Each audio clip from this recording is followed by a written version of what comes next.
Hey folks, Zaide here with another episode of DramaQuest. Well, sort of at least. This is the first episode that is going to have a lore focus for us. So it is Lore Quest episode 1 perhaps. I don't know what we want to call it, but I'm excited.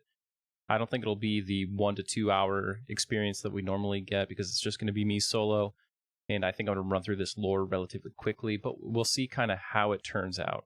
So anyway, today we're going to be talking about our first bit of lore, and I figured why not start with the epics. So I'm going to be doing hopefully like 2 lore episodes a week. One will be a solo epic piece, and then the other will be a random topic that was given to me by patrons or just came to me, or something that I felt like we should do. So today's topic is going to be the Bard epic. Why the Bard epic?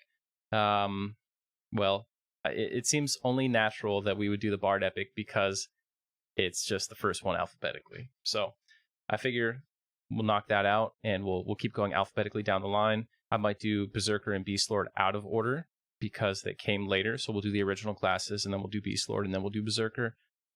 Most likely. I'm definitely less familiar with those epics. I've never completed them myself. So for that reason, yeah. But with that said, before we even get started here, we need to shout out our patrons. So if you guys don't know, we have a Patreon here that helps support the podcast. And we have, I think I opened it like 2 weeks ago, not even 2 weeks ago. And I've had a huge outpouring of support thanks to patrons who are enjoying the show. And I want to go ahead and give a shout out to all the people who've come out in support of us. So I'm just going to go kind of from the top of my list here: Cheston, Crichton, Demris, Joseph, Blood Valor, Curtis, Ravanta, Xavier, and a few that I've already thanked, but I'll thank again: Zilcoral, Params, Jason, and Big TBK. Thank you all so much. Your support means a ton to me, and it definitely enables me to produce more content, set aside more time for this, and helps keep me coming back and doing it every single day. And it definitely feels like my time is really rewarded for the hours that I put into this and all that. So a big thanks to you guys for your support. It means a lot. And for that reason, of course, you guys will be watching this episode a day early. But with that said, let's talk about that Bard epic. So 2 big sources for me for the Bard epic lore. I'm going to try to keep you guys abreast of the sources I use in case you guys want to further your own lore knowledge outside of these episodes, which you should, because EverQuest lore is pretty rich, deep, and enjoyable. But the first source always for everything we ever talk about is always going to be in-game. So go do the Bard epic, right? Or at least read through the Bard epic on like Alla, P99 Wiki, or a similar website if you don't want to take the time to do it. But the second piece, and it's particularly important for this, is the EverQuest Game Master's Guide from the EQRPG. Okay, so this is important with the Bard epic because when we talk about this Bard epic, you're going to see that the Bard epic is basically it's this weird thing where like the epic is a sword. It's just an item that you get, and you spend the vast majority of the time during the epic quest helping out different bards to get sheet music and to get a magical loot, a mystical loot that you turn in. And in exchange for those things, you are given the singing short sword, the Bard Epic 1.0. But no one ever actually tells you anything about the sword itself in the game. The only place I was able to find lore for that was in the Game Master's Guide. So we'll talk about that. But first, let's go through it with our most primary source, which is always going to be the game. And we'll talk about the epic quest and how you are probably introduced to it in the game as a bard. So epics came out in Kunark, which means you're not going to encounter much until Kunark unless you're a paladin when you're doing your epic. In this case, in the Dreadlands, there's an ancient city, totally abandoned. It's in the center of a massive set of spires, the biggest spires that you see anywhere in Norath, in fact. And these spires, we'll talk about it later, but spoiler alert, they were the spires that the Combine Empire used to leave Norath and go to the Moon of Lucklin. We assume that the spires had to be so massive, and they had many smaller spires within them because it was necessary to have that size and number of spires to channel the power necessary to travel all the way through the veil that separated Norath from Lochlin and hid it from us, and to pierce that and land in the Nexus. So for us, for the mortals, we wouldn't. I'm doing a separate lore topic altogether. But anyway, for the mortals that would come later and go during the Lochlin expansion, we needed the Propylon of the Nexus and Al-Kabor, the greatest wizard of our era, to activate those spires and later travel to the Nexus as well. But anyway, if you are in there, you'll find a small room with a throne of sorts in it, and there's a living person, one of the only living people in the whole place. His name is Baldric Slazaf. So when you talk to him, he says, "Hey, don't you think this would be a wonderful place to perform a symphony?" And you're like, "What do you mean?" He says, "It's been my dream for years to perform a symphony that would be remembered for ages to come. I have run into a few minor snags, however." And so you inquire about like what snags he's talking about. "Several years ago, I bought sheets of the most beautiful sounding music from a traveling merchant." We'll come back to this traveling merchant later. "He did not know the author of the work, as it was simply signed the Maestro." I wonder who that could be. "The melody I played from them was wondrous and invoked feelings in me I have never felt before. However, as I reached the middle of the music, I discovered it was missing 2 pages." So you ask about it. The pages were 24 and 25, and he's been searching for ages across the whole world for the perfect spot to hold his symphony, and he believes that this lost city in the Dreadlands is the perfect place to hold it. But he can't do it without the sheet music that he's missing, the 2 missing pages, and he needs a new lute crafted by the famous instrument maker Forpar Fizfla, who of course is a gnome. So he tasks you with trying to get an instrument from Achenon, from Forpar. He can't do it because Forpar, as you'll come to see, is notoriously kind of a jerk, right? He's crotchety. He doesn't want to interact with people he doesn't already know, and he's getting old. And then he has no idea where the 2 missing sheets are, and he can't find them.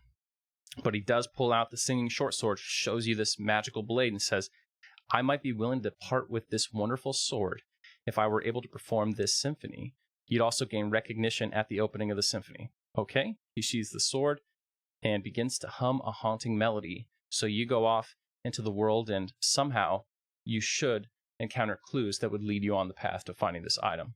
So let's talk about the natural way that you might come across this.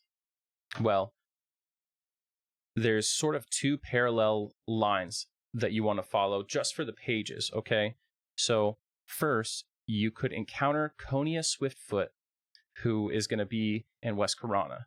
And she's going to start you on this kind of race, right? She's going to give you a torch of Misty, and you're going to take that. You're going to run all the way to Misty Thicket to meet another bard there. He's going to give you a torch of Ro. Then you run all the way to the desert of Ro. You meet Anda at Fila, give him that, and that's going to be like close to the Inithul zone line. Then he's going to give you a torch of Wrath. You run to the Lake of Wrath by the arena zone line. You're going to give that to Misty. And then finally, that will give you the proof of speed. You take that back to Konia. Konia is going to give you only the top part of page 24. So she talks about having this amazing page that she found, but she doesn't really have any use for it when you encounter her. And she says she'll give it to you as a prize for doing this, right? So when you prove it, you expect to get the whole page. But she says she'll only give you the top half of the page because the bottom half has a signature on it that she really likes and thinks could be valuable. So you have this document, and supposedly there's a signature at the bottom, but you don't get it. So you say like, "Hey, how can I get this? How can I get this other half of the page?" And Konia basically says that she won't do it unless you get her an instrument that was used by the great Malin, or at least as good as what Malin had used. So from here, you don't really have a good lead, but you should encounter something else. I think the natural way, the intended way to figure this out is that you should be in Unrest. You'll encounter a named zombie called Sarah. It's a woman zombie, or I guess a small child zombie is what it's supposed to be. And you could talk to it. And Sarah says, hello, can you help me? I lost something and I need it so I can go back home. And you say, hey, what did you lose? She says, I never got my doll for my birthday. Before he could bring it to me, I was hurt by the bad man. I cannot leave without the doll. Will you please help me? Hey, if you guys didn't know already, the Bard Epic is a really sad story, and we're about to get into it. And so you say, I'll help you. What doll is it? She says, oh, great, but I can't remember his name. He gave me this note before she kind of trails off. I think in Undeath, Sarah is beginning to lose all her memories. Seems natural, right? But she can't rest because she's waiting for something. She hands you this note, and you see that it's a ripped Kanos Bard Guild flyer. So it's a advertisement for the Kanos Bards Guild, and it's torn. And she just says, please find him so I can leave this place. So naturally, you would go to the Bard Guild in Kanos, and you would talk to the guild leader there, Bellius Neladian. Neladian? I don't know. We'll see. So he says, hey, welcome. I'm the leader of the Kanos branch of the League of Antonkin Bards. I saved up a ton of money over the years, and I bought this place. And then naturally, he tries to scam you. So you say, hey, I was given a ripped part of this flyer, and you're supposed to say, I'm looking for a famous bard. Either one of those things, though, will result in the next line of dialogue, which is, you want to find a famous bard? Well, you must be seeking none other than the great Bainar Swiftsong. He's not here, as you can see. Mayhaps you seek an audience with him. He's a busy man, and he has not the time to speak with everyone who wishes to preoccupy him with useless prattle. You are many, and he is but one. Leave him be, I beg of you, to continue his songwriting in peace. Now, just going out throughout Norath, you've probably seen Bainar out in the Karanis before anyway, so you kind of have an idea of what's going on here. You can hand him the flyer. He'll say the same thing automatically. You get some EXP, blah, blah, blah. So if you say that you do seek an audience with him, he says he can give you a letter of introduction. Otherwise, Bainar will ignore you. But to get that letter, you have to give him 50 platinum pieces. So you come up with the cash, and he gives you the letter, and then you go meet Bainar. He tells you to leave, or else he'll make a horrible song, and he'll sing it from the mountaintops. But you give him the note, and he says, Bellius sent you, hey? He shakes his head. I hope your letter of introduction didn't empty your purse, so I guess Bainar knows Bellius pretty well. And he says, what do you request? And when you say you don't have a request for him, he says, perhaps a tale of history will do. So he tells you the story of Unrest. I'm not going to go over the whole lore of Unrest, but he goes through his perspective, at least, of the lore of Unrest, which talks about Garanel murdering his family, Quellius placing a curse on Garanel after he goes to the estate and kills the priest of Quellius there, blah, blah, blah. So now you know Garanel's locked there forever. He talks more about ghosts, right? He says, undead monsters, ghosts, and ghouls slaughter all those who stray. They say his undead power grows within him to this day. This sad tale, my friends, is the legend of Unrest. You ask him about the ghouls, and he says, I've even heard of the ghosts of poor children haunting the estate. Have you ever seen a child's ghost? And if you say, like, hey, I actually have seen a child's ghost, he says, you have? Did it speak to you? What did it say? Only the essences of those unjustly wronged or the vilest of souls are bound to this realm, and sometimes end up in that accursed place. Only that which binds them to this realm may set them free. Curse those who would harm an innocent child. I knew of one such unfortunate child. I was to bring her a doll for her birthday, but she fell to a thieving cutthroat's sword. Bainar's eyes fill with tears. Pardon me. She was like a daughter to me. I loved her as I would my own. And you say, what doll? What's that you say? You wish to have the doll I was to give her? Whatever for? Bah, never mind. I rant like an old woman sometimes. I should let her memory go. But I would stop my heart from beating before I forgot that child. Here, take this invoice. I have no further use for it. Give it to Marfin Bink Derpel. So that is obviously a Solasec A gnome in the gnome fort there. Probably most players are familiar with that. You go down there, you give him that note, and he comes off, about time you got your lazy bones down here. I was beginning to worry about you. Thought you'd never pick up this doll. Me kin worked and toiled over this thing for days. That Banar was sure exact in every detail. For a special child, he said. Must be some child. He spent all he had and some he didn't. Still owes us a show. Anyway, I heard she passed away some time ago. Give the lad my regards. So really sad. Apparently, Boehner says that this girl Sarah was like a child to him, like a daughter to him, and he spent all of his wealth and even went into debt in order to buy this doll for her. And then before he could give it to her for her birthday, she died. And she was apparently killed by a thieving cutthroat. So you go back to Sarah and you give her the doll. She says, "Oh, you have the dolly. Thank you, thank you, thank you. I can go home now. Please give this to my father, Banar. He will understand when he gets it." And then she fades away saying bye-bye. So you get a note from Banar, or for Banar, sorry. But note that every time we get a note in this sequence, it's not the kind of note that you can read in-game, and casting Identify on the notes just says the name of the note itself. So there's no additional information provided in-game in any fashion I've been able to find on any of these items. So you give him the note. He says, "A note for the child. How can that be? How could she know I was her father unless Sira told her? Forgive me. Sira was the name of a woman to whom I was betrothed. Unfortunately, her parents forbade her from marrying a lowly bard such as myself. Her father married her off to a young merchant in Kanos named Malagar. She married him only out of respect to her father. Her heart was truly mine, at least so she always said. When Sarah was born, I visited them often. She was like no other, so innocent and sweet. In those few years, I watched her grow up to be more and more like her mother, and I saw none of the father in her appearance. I do not like Malagar, but the least we can do is inform him of his child's death. I saw his caravan pass by not more than a day ago, headed to Kanos." So he's a Shadow Knight that spawns in West Karana. You go over and you give him the note from Banar, and he says, "What's this? A note from that silly bard Banar. I was unaware that those kind could write, much less read." He lets out a deep laugh. "I see you do not share my sense of humor. Let's read it, shall we? Oh no, she's dead. I knew that already, you fool. It was by my hand she died. Oops, did I let that slip out? Silly me. I guess I'll have to kill you now."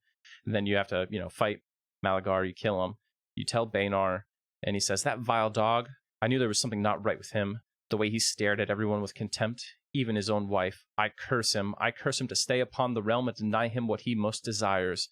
This is too much. I cannot play or write this day. The sadness overwhelms me. In honor of Sarah, the daughter that was denied to me in spirit, I vow never to play this instrument again. It was her favorite, and she listened to me play for hours on end. Here, take it. Take it out of my sight. Leave me be with my grief and my loss. You receive Malin's mystical bongos." So if you take those bongos back to Konya, she says, "Malin's bongos, here, take the other half of the sheet music. I can't really make out what the signature says anyway." Now you have the full Maestro Symphony, page 24. And wow, was it a sad story to get there, but at least you were able to bring peace to Sarah's ghost, and you were able to get justice for her and for Banar. So now you want to get page 25, right? You had 24 and 25 to get page 25. And by the way, once again, if you inspect, try to open, or identify the bottom half of this page, you can't find out any more information. It's just the Maestro Symphony. So I was thinking that maybe you'd be able to see something about the signature. Unfortunately, that is not the case. Now you talk to Kelkim Menkia, and she looks over a broken lute that she has. She says, "My lute was mangled by those damnable gnolls. I have no idea how I'm going to get a new set of strings for it. They were so rare." And you say, "What was so rare about them?" She says, "I only use the finest lute strings on my lute. My uncle got them for me from across the world. His name was Zendrick the Wormslayer. As his name implies, he killed many worms and drakes. The strings for my lute were all made from the guts of the worms and drakes he slew." You ask for details. She tells you exactly what kind she needs. Then you go all across Kunark and a little bit in Wrath Mountains, and you get the drake guts. and bring them back to her. So once you do that, she says, hey, you know what? Thank you for helping me out. Take this old sheet of music I found. I don't think I'm going to have much use for it. Now I'm just going to go bash some gnolls in the head with my loot. We never find out any detail about why Kelkim and Konya had the 2 missing pages. It's never revealed at all. But nevertheless, now you have the 2 missing pages for the Maestro Symphony, which means when you return, you will have the entire symphony available for Baldric. Now, all that's left is for you to assemble, to get Forpar to create this mystical loot that he wants. Should be easy, right? All you have to do is go to Akanon, talk to this gnome, and get him to make the loot. No problem, at least compared to getting those 2 pages. So you go to this dwarf Forpar and you talk to him, and he says basically fuck off. He's not going to help you. He doesn't want to talk to you. Well, that's not good. But luckily, if you take the boat from the Ocean of Tears and go down to a butcher block by the docks, you'll meet a bard there, Vetico. So Vetico is going to talk to you, and she's going to say that, hey, while she was traveling here across the Ocean of Tears, a giant cyclops attacked her and stole her horn. So that, of course, is Quag Maelstrom from the Sea Fury Island. If you go kill him and you get the horn that he drops and you take it back to her, she will say, hey, that's awesome. Thank you so much for helping me. Here is a note for my friend Forpar. If you could deliver it to him, that would be great, because I wanted to go see him, but now I don't have time to do it. So you go do that. You give him the note, and he says, oh, hey, if you're a friend with Vetico, then you must be good people. Vetico's a good person, and if she trusts you, then I trust you. So he's like, hey, I hope you don't want me to make you an instrument, though. And you're like, actually, I do want you to make an instrument. He says, basically, like, I only want to make basically my magnum opus, the best instrument to ever be made, and no one is really up to the task of acquiring the items that you would need to craft such an instrument. And you say, well, I'll give it a try. He tells you that he needs the backbone of an ancient fishman. This is for the head, by the way, just the head.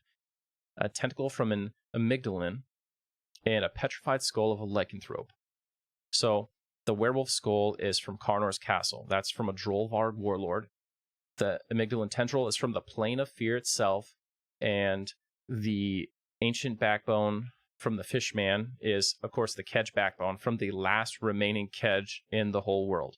Well, at least we believe that to be the last one at this point in EverQuest progression. So he needs some rare items indeed. You have to travel the plains and assault the denizens of the plane of fear. You have to invade the stronghold of the ancient Ixar Lich Veneral Sathir, and you have to kill the last remaining kedge, who, by the way, had a rivalry with Al-Kabor in his day. So no small feat. Nevertheless, when you bring it back to him, he says, wow, I didn't think you'd be able to gather all these things. He does some work on it and then hands you the loot head and says, do you want to get the rest? Of course, you want to get the rest. So you say, sure. He says, the next stuff is going to be even harder to come by. Can you imagine? But anyway, what he needs for the body will be metal bits. Okay, doesn't sound so bad. And then a red dragon scale and a white dragon scale. So naturally, you have to go kill a red and white dragon. Traditionally, this is Nagafin and Lady Vox, the 2 Ring of Scale members who were banished from the Ring of Scale for attempting to create a new Karaphram, another version of the Sleeper they wanted to mate. They were of opposing colors, and so they were imprisoned in their respective strongholds by magical means and abandoned by the Ring of Scale. Or I suppose in sort of fantasy-ish trope setting, you could just acquire a scale without killing them, but for our part, they have to be killed. And yes, technically you could get Talendor and Gornair as well, or even Nortlab the Scalekeeper, but I think for the original intent, it was a red and white dragon scale from Lord Nagafin and Lady Vox. So you bring it back, he says, wow, you're doing a wonderful job. I wish I could go out and gather these things myself. He sits back down at his desk and pulls out several very strange looking tools, and after a few more minutes, the body is done, and he gives it to you. Then he says, the strings. The perfect strings for him would come from an ancient poison dragon that is between life and undeath. and some in-between state. He heard that there was such a dragon somewhere around Cunark. So for this, to get the strings for this mystical loot that this gnome is trying to make, you've got to travel into the ancient, fallen city of Sebelis, the previous seat of the Sibilesian Empire, aka the peak state of power of the Ixars, when they were at their very best. You have to go all the way to the depths, and you have to fight the undead dragon that destroyed their empire, Trakenon. All that so you can get some dragon gut strings from Trakenon to bring it back to Forpar to be the strings for this loot. And then you bring it back. You do all this. He says, goodness, I can hardly contain myself. This will be my greatest creation ever. Well, I would hope so.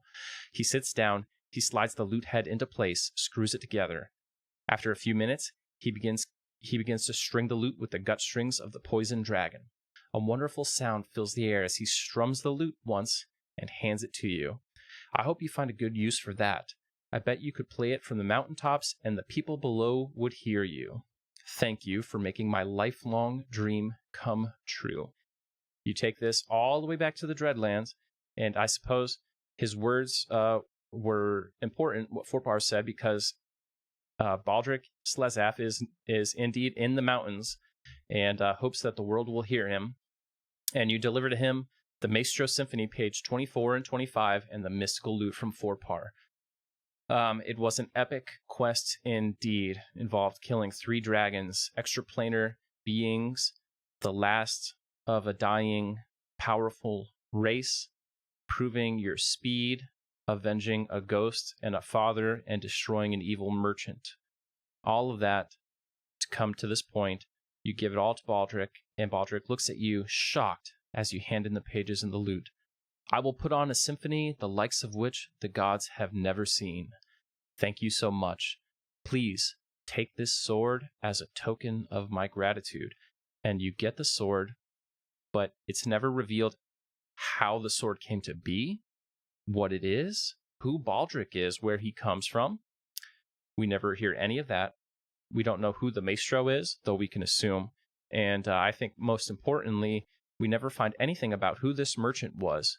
Why did the merchant have the rest of the symphony? And did he also have the sword? I think it's implied that he did have the sword and the symphony itself, and sold them both to Baldric. So that's never answered anywhere in the quest or anywhere in talking to any of the other NPCs that I could find. So luckily, our handy dandy EQRPG guide expands on it a little bit, and I'll read you some of the details now. Much uncertainty surrounds the origin of this artifact, the Singing Short Sword. Though one myth, the word myth is important here, I think, so you take it with a grain of salt. One myth has survived the chaos of Norath's history. Long ago, when the world was new, a human bard by the name of Kimric set out for the knowledge to create the finest weapon he could.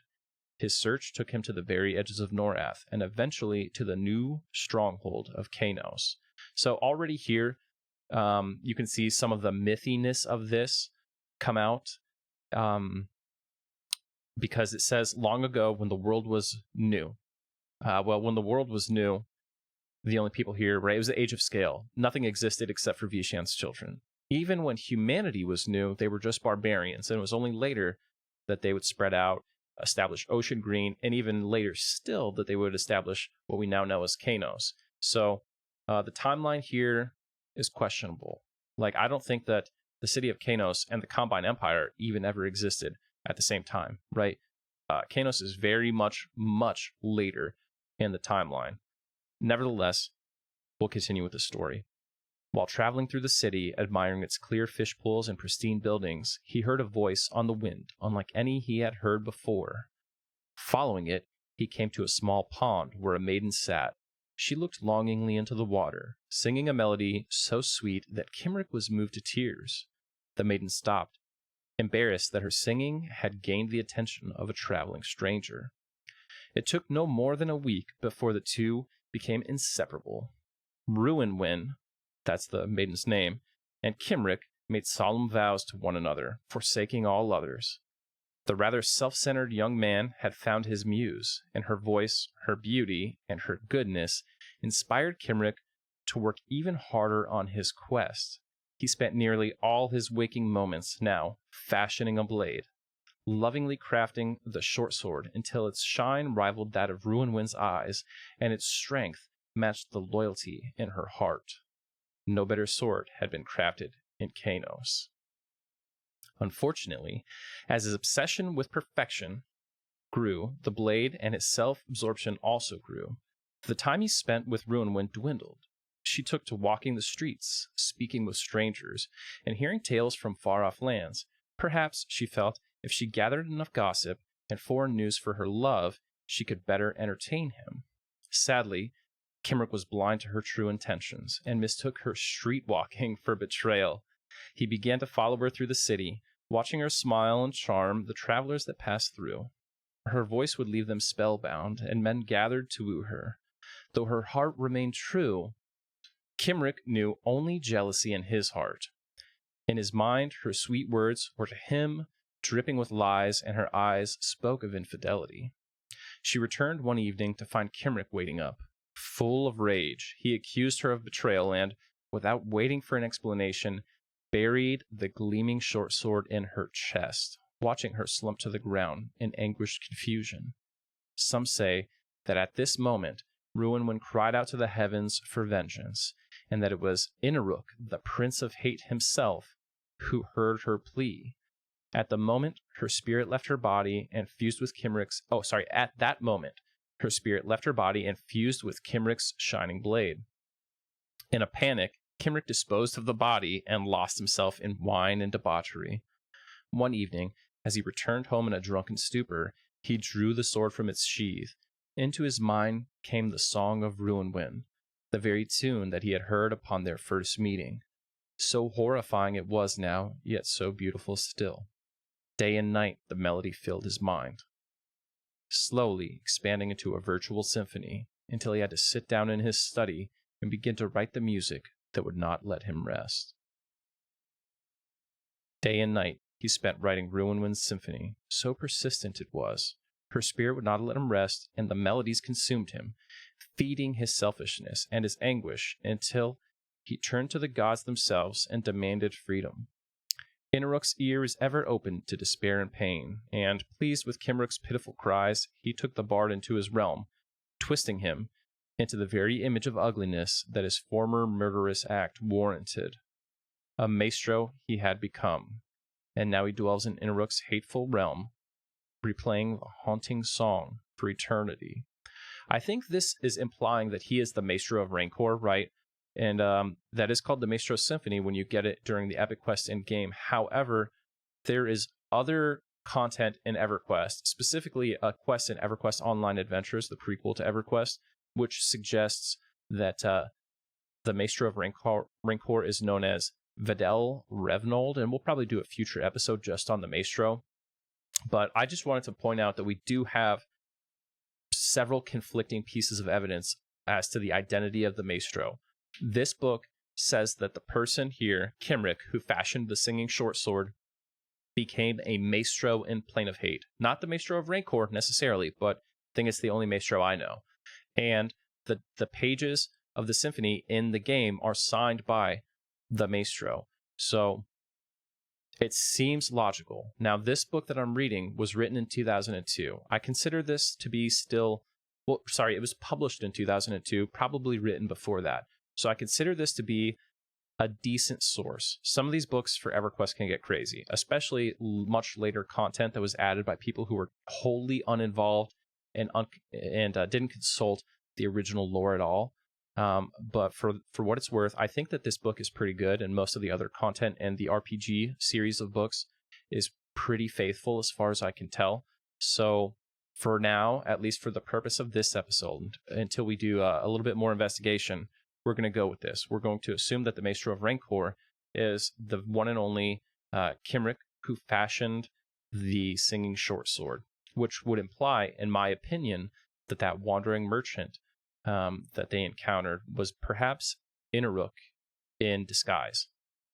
Maybe that was what kicked off this whole Bard epic quest, was that Inaruk disguised himself as a merchant. Baldric met him, purchased this haunting melody and the sword. But as for that, we'll probably never know. Nevertheless, we'll wrap up this story here, okay? So, the sword and the symphony were lost over time until another bard, Baldric Slezaf, happened upon the blade in the possession of a traveling merchant. The same merchant offered him the pages of the symphony as well. Much to Baldric's chagrin, however, the symphony was incomplete. He spent the next few years hunting down the missing pages and gathering up lost information regarding the tragedy of Cymric. The blade has been in Baldric's possession since, and some say he would trade the singing short sword itself for the missing pieces of Cymric's woeful symphony. Rumor has it that Baldric's obsession with the melody has clouded his mind over the years, and that any who come in contact with the bard risk suffering a fate similar to that of Lady Ruinwyn. That is the story of the Singing Short Sword, the Bard Epic. So, I hope you guys enjoyed it. I'm glad that it was a kind of a good and rich story that touched on a lot of different things, but I'm most glad that it left us with room for imagination, and it left us with some enduring mysteries. Who was the merchant? How did that merchant come into the possession of the Maestro Symphony, or Cymric's woeful symphony? How did he come to possess the Singing Short Sword? And what happened to Cymric? Did Cymric become the Maestro of Rancor? Is he just some other lowly extraplanar denizen in the plane of hate, separate from Videl Revnold, who might be the real Maestro of Rancor? Perhaps we will never know, but I think it bears future investigation, so we'll do that.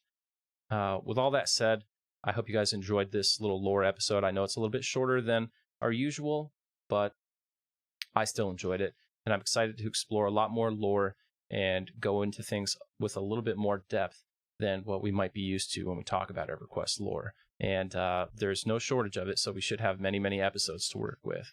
My next lore episode is going to be recorded tomorrow. I don't know when I'll release it, but we're going to be doing the lore of the giants. Not just like a particular group of giants, but all the giants. We're going to be looking at fire giants, frost giants, hill giants, nightfall giants, sand giants, forest giants, and even the giants from the Serpent's Spine. So we'll be covering all that content, and along with stuff from the Chrome Rith and the Chrome Zek, the Curse, the Rulosian Empire. We'll touch on all of that, and I'm going to be doing it with a buddy of mine who's going to be there to talk about the lore with me. And yeah, I mean, that's going to be the thing. So I look forward to doing that with my friend Liverflap, aka Big Gorlami, and I hope you guys will enjoy that episode whenever it comes out. But with that said, this is Zaide out. Have a good day.